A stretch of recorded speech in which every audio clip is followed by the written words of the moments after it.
बच्चों, आज आप मेरे साथ आपकी पाठ्यपुस्तक बसंत भाग 3 का पाठ 16 पढ़ रहे हैं, जिसका की नाम है पानी की कहानी, जो कि निबंध विधा में लेखक श्री रामचंद्र तिवारी जी के द्वारा लिखी गई है।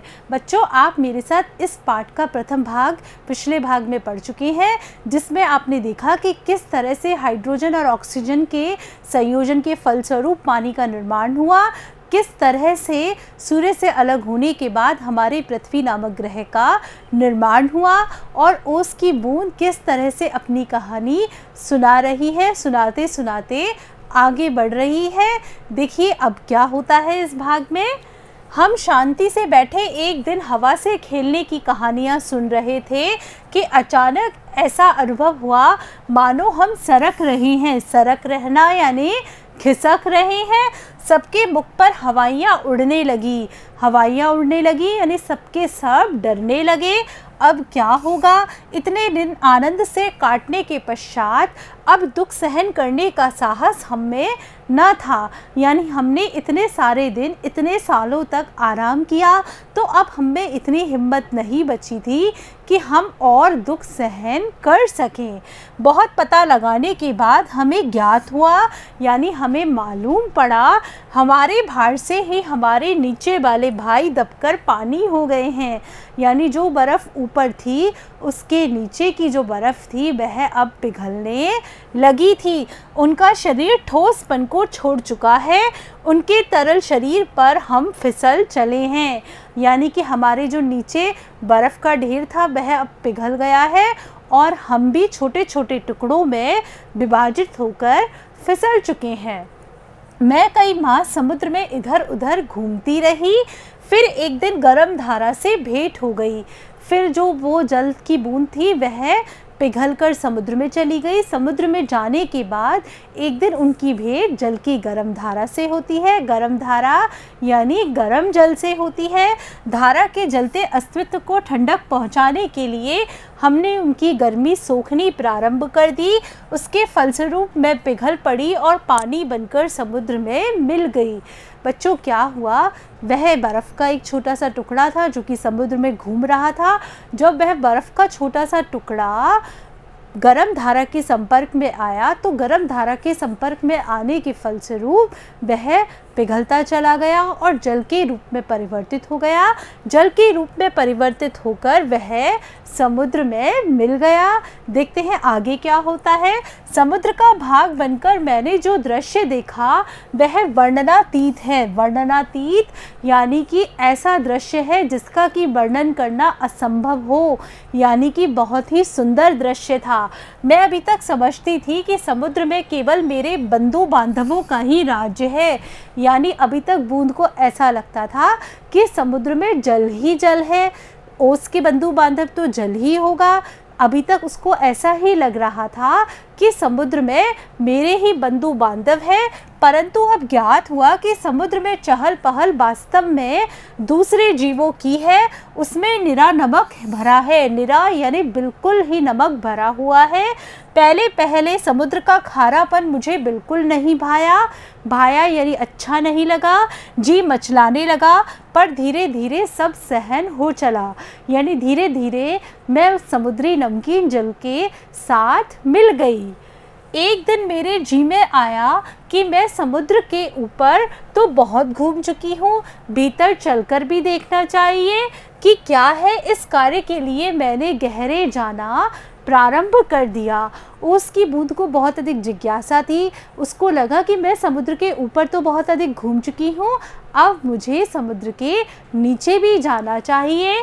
फिर देखते हैं, मार्ग में मैंने विचित्र जीव देखे। विचित्र यानी बहुत ही अलग प्रकार के जीव जो कि आज तक नहीं देखे थे। मैंने अत्यंत धीरे धीरे रेंगने वाले घोंगे, जालीदार मछलियाँ, कई मन भारी कछुए, हाथों वाली मछलियाँ भी देखी। बच्चों, ये जो सारे हैं ये अलग प्रकार के जीव हैं। कैसे धीरे धीरे रेंगने वाले घोंगे यानी धीरे धीरे चलने वाले घोंगे, जालीदार मछलियाँ और कई मन भारी यानी बहुत ही वजन वाले कछुए और हाथों वाली मछलियाँ उन्होंने देखी। एक मछली ऐसी देखी जो कि मनुष्य से कई गुना लंबी थी, यानी मनुष्य से उसकी लंबाई बहुत ही अधिक लंबी थी। उसके 8 हाथ थे। वह इन हाथों से अपने शिकार को जकड़ लेती थी। बच्चों, वो जो पानी की बूंद वर्णन कर रही है वह इस ऑक्टोपस का ही वर्णन कर रही है। अगर आप ध्यान से देखेंगे तो पाएंगे ऑक्टोपस के भी 8 हाथ होते हैं जिनसे कि वह अपना शिकार पकड़ लेती है। तो यहाँ ओस की बूंद इनको भी एक मछली की तरह मान रही है। मैं और गहराई की खोज में किनारों से दूर गई तो मैंने एक ऐसी वस्तु देखी कि मैं चौंक पड़ी, यानी कि ओस की बूंद ने अब एक नई वस्तु देखी है। जानते हैं क्या है वह नई वस्तु?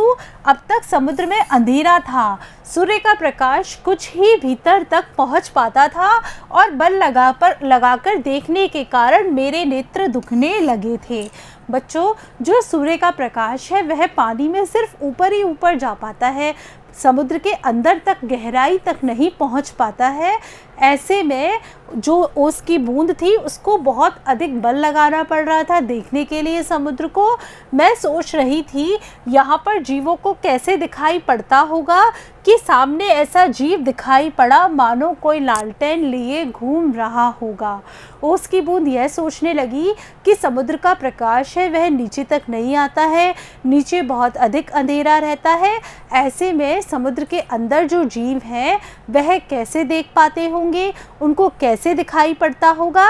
ऐसा ओस की बूंद सोच ही रही थी कि सामने उसके एक ऐसा जीव आ गया जो कि अपने साथ लालटेन लिए घूम रहा हो। लालटेन क्या काम करती है? लालटेन अंधेरे में रोशनी करने का काम करती है। क्या निकला वो जीव? देखिए, यह अत्यंत सुंदर मछली है, यानी कि हमारी ओस की बूंद को एक ऐसी मछली दिखाई दी जो कि लालटेन का काम कर रही थी। लालटेन का काम कैसे कर रही थी? इसके शरीर से एक प्रकार की चमक निकलती थी जो इससे मार्ग दिखलाती थी।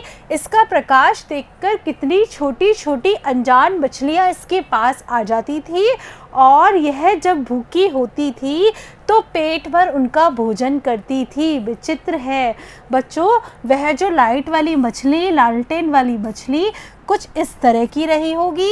इस मछली के चारों तरफ रोशनी को देखकर छोटी छोटी मछलियां जो कि इसके बारे में नहीं जानती थी कि यह मछलियों का शिकार करती है, उसके आसपास घूमती थी और जैसे ही इसको भूख लगती थी वह उन छोटी छोटी मछलियों को खाकर अपनी भूख मिटा लिया करती थी। जब मैं नीचे समुद्र की गहरी तह में पहुंची तो देखा कि वहाँ भी जंगल है। बच्चों, है ना आश्चर्य की बात? समुद्र के अंदर भी जंगल होता है। जैसे हमारी पृथ्वी के ऊपर जंगल होता है वैसे ही समुद्र के अंदर भी बहुत सारी वनस्पतियां पाई जाती हैं। छोटे ठिंगने मोटे पत्ते वाले पेड़ बहुतायत से उगे हुए हैं, यानी बहुत सारी मात्रा में उगे हुए हैं। वहाँ पर पहाड़ियाँ हैं। बच्चों, पहाड़ियाँ हमारी पृथ्वी पर भी होती हैं। घाटियाँ हैं, यह घाटियाँ तो हमें हमारी पृथ्वी पर भी देखने को मिलती हैं। इन पहाड़ियों की गुफाओं में नाना प्रकार के जीव रहते हैं जो कि निपट अंधे, यानी बिल्कुल अंधे, महान आलसी हम किसको कहेंगे? जो कि किसी भी काम को करने के लिए तैयार ना हो। बच्चों, इस तरह का दृश्य तो हमारी पृथ्वी पर भी देखने को मिलता है, क्योंकि पृथ्वी पर भी हमें बहुत सारी वनस्पतियां देखने को मिलती हैं। पृथ्वी पर घाटियां होती हैं, पृथ्वी पर पहाड़ होते हैं और पृथ्वी पर गुफाएं भी होती हैं जिनमें कि बहुत सारे जीव रहते हैं। ठीक वैसे ही समुद्र के अंदर भी यह सब होता है। यह सब देखने में मुझे कई वर्ष लगे। जी में आया कि ऊपर लौट चले, परंतु प्रयत्न करने पर ऐसा जान पड़ा कि यह असंभव है। यानी उसकी बूंद को लगा कि अब मुझे ऊपर चले जाना चाहिए। उसने कोशिश भी की। कोशिश करने के बाद उसे यह अनुभूति हुई कि ऐसा करना बहुत ही कठिन है। मेरे ऊपर पानी की कोई 3 मील मोटी तह थी। 3 मील मोटी तह, यानी कि बहुत ही मोटी तह थी जिसे एक छोटी सी ओस की बूंद कैसे पार कर सकती थी। मैं भूमि में घुसकर जान बचाने की चेष्टा करने लगी, चेष्टा, चेष्टा यानी प्रयास करने लगी। यह मेरे लिए कोई नई बात न थी।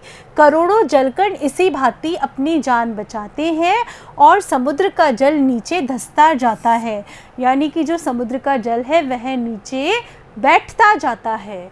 मैं अपने दूसरे भाइयों के पीछे पीछे चट्टान में घुस गई। कई वर्षों में कई मील मोटी चट्टान में घुसकर हम पृथ्वी के भीतर एक खोखले स्थान में निकले और एक स्थान पर इकट्ठा होकर हम लोगों ने सोचा कि क्या करना चाहिए। कुछ की सम्मति में वहीं पड़ा रहना ठीक था। सम्मति यानी विचार में उनको वहीं रहना अच्छा लग रहा था, परंतु हम में कुछ उत्साही युवा भी थे। उत्साही युवा यानी कि आगे बढ़ने के इच्छुक थे।